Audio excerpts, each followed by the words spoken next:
The contribution of the archers' squad to the battle. The archers' squad whom the Messenger of Allah, ITPFUS, located on the Archers' Mountain, had the upper hand in administering the war activities to go in favor of the Muslim army.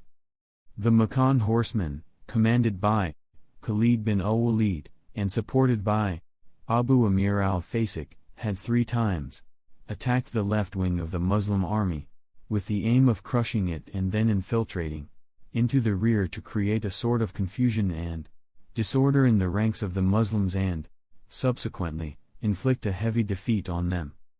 But thanks to the dexterity and great efforts of the archers, the 3 assaults were thwarted.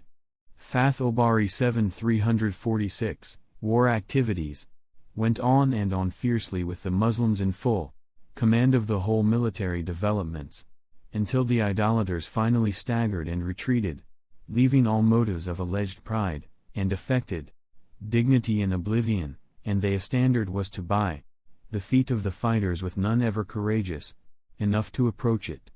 It seemed as if the 3,000 idolaters had been fighting 30,000 Muslims and not merely several hundred.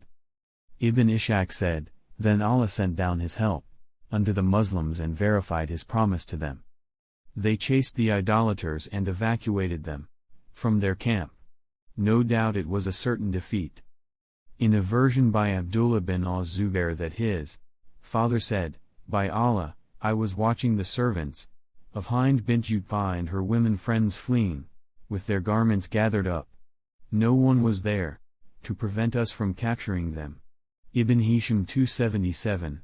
Another version by al-Bara bin Azib, mentioned in Sahih al-Bukhari, he said, "When we fought them, they fled, and their women could be seen fleeing in the mountains with their anklets and legs revealed."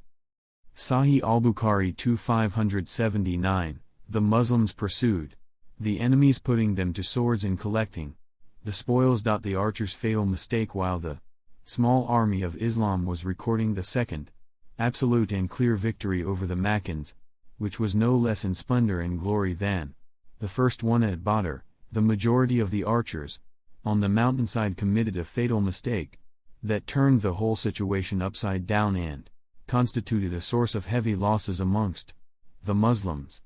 It has almost brought about the murder of the Prophet, PBUH, and left a very bad impression on the fame and dignity they deservedly earned at Badr battle. We have already spoken about the positive orders given to the archers to hold on to their position whatever the course of the main engagement. In spite of those strict orders, and their leader, Abdullah bin Jubair, warning, 40 archers deserted their posts, enticed by the too soon roar of victory as well as worldly avarice for the spoils of war. Sahih al-Bukhari 1426.